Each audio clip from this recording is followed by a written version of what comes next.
Are you new to the first Descendant and don't know what to do, or don't know if you're doing something and it's wrong? Well, don't worry, because today I got some essential tips for you newbies that will make you way better and progress through the game way easier. Alright, first and foremost guys, for tip number 1, this is the most important tip for early game. Do not waste your gold and Cooper upgrading random modules, and do not waste them upgrading random modules halfway.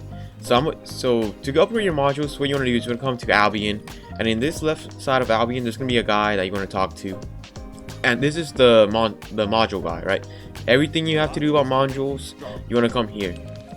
Do not upgrade random modules, guys. What you guys want to focus on, if you go to Descendant, is actually normal. You want to focus on just modules that are HP. Now the reason why I say focus on HP modules is early game, you're really going to be worried about survivability. You really don't care about anything else. You just want to survive.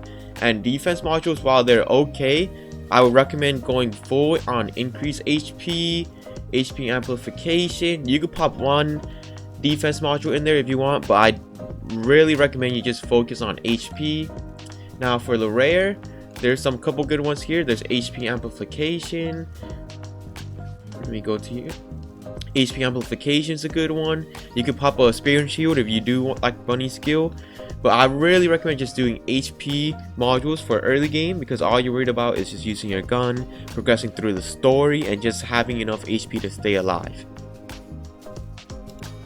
Alright, now that we know not to waste our resources on those modules early game, the next tip is actually very important if you want to quickly get to mid game and end game to farm for ultimate characters and start farming for guns.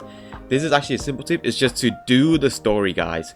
What you want to do is go to the map, and you want to complete all your story modes in every single map. You want to do Sterile Land, Kingston, Echo Swamps, Vespers, Agna Desert, White Knight Gulch, Hagios, Fortress. You want to complete every single map, guys, because when you do complete Heart of the Fortress on normal mode, as you see this one right here, if you complete on normal mode, you actually unlock the hard mode maps. Now why this is so important is because all your grinding, everything that you grind for, is going to be based on these hard mode maps. When you get to the end game, you grind for reactors, hard mode. When you try to grind for some ultimate characters, it's going to be getting hard mode reactor bosses. And also when you're grinding for shards to open these immersion materials, that's going to be also in these hard mode maps, and a lot of the end game farms are in this hard mode map. So I truly recommend you guys just try to blitz through the story, try to get as quick as you can. Obviously you might need to do some side grinding to be able to progress through it easily, but with the modules tip and the next tip I'm going to show you, I don't think the story is going to be anything too challenging for you guys. Alright, this next tip for you guys is going to be based on a gun. What you guys really want to do early game is farm this thunder cage, right? And when I say farm, I mean just get the thunder cage, start building it out. Really simple. I have this mock build that I only have 22, but if you guys are using the thunder cage, this will probably be around max modules. So I would really recommend doing fire rate, rifling, reinforcement, and action and reaction. Just focus on these 3 modules, because these will give you pure DPS buff, and this should be all you need to really just blitz through the story mode. This does enough damage, does enough DPS to help you and just gun through all these bosses, avoid infiltrations. And if you guys really want to, you can farm out for the thunder cage parts. It's not too hard. I'm pretty sure it's all in, let me go here, Sterile Land. There's some parts, there's a part you can farm here in normal mode.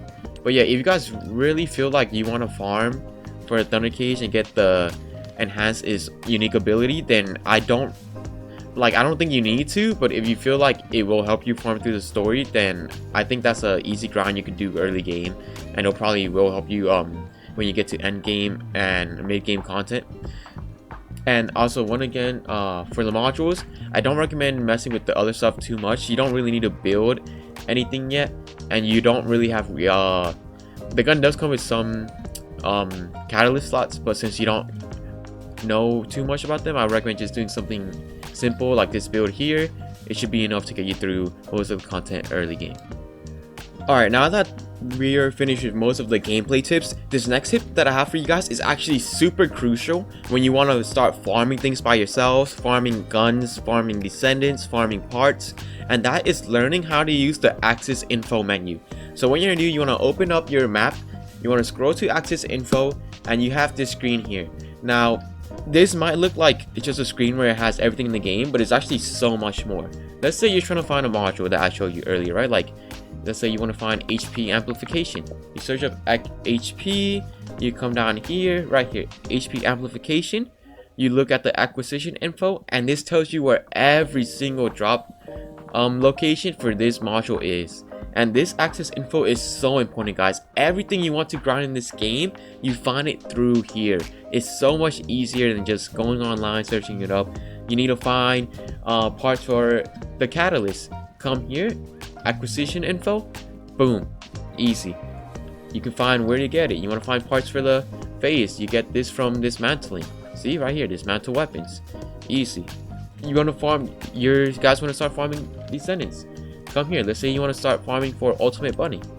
You come here, look at the acquisition info, look at the blueprints. It tells you every single amorphous material. You click on it, this will tell you where to get the amorphous material. And yeah, so I really recommend you guys mess around with the access info screen, learn how to use it on like whatever console or device you're playing on, learn all the shortcuts, and it's so much of a help when you start your late game and mid game grind. And you guys definitely need to learn how to use this right here. Alright, so now those are the main tips that I have for you guys that are new to the game. Those are the things that will get you to mid game, that will help you progress to late game, to start farming for actual descendants. Now, if you start farming for some ultimates, what I do recommend is farming for ultimate bunny. I mean, you can, if you've been playing for a little bit, you can get ultimate bunny for free from the weekend shop at NIE's. I don't really recommend getting her for free if you don't have her yet, because her farm is one of the easier ultimate descendant farms. However, if you want to skip that and you don't care at all about the free sharing skins you can get, then buying ultimate bunny is not, I wouldn't hate you for it. Like, I'm not gonna say it's a bad idea. I just think that it's a little bit, you know, hard to pass up on the free skins to give you for sharing when you get to the ultimate sharing grind. But if you want to buy ultimate sharing from here, she will really kickstart your late game content.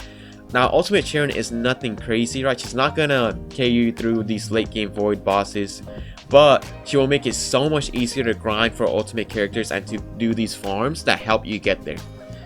And now, something else I do want to mention is late game content. You're gonna be doing a lot of grinding for these enhanced materials called energy activators and crystallization catalysts, and that is a big part of the game, guys. You want a lot of these catalysts. Without these, you will not be able to fully build your ultimate characters or even your ultimate weapons. And then without the activators, these might not be as important. Early on, they make a big difference because they do give you way more slots.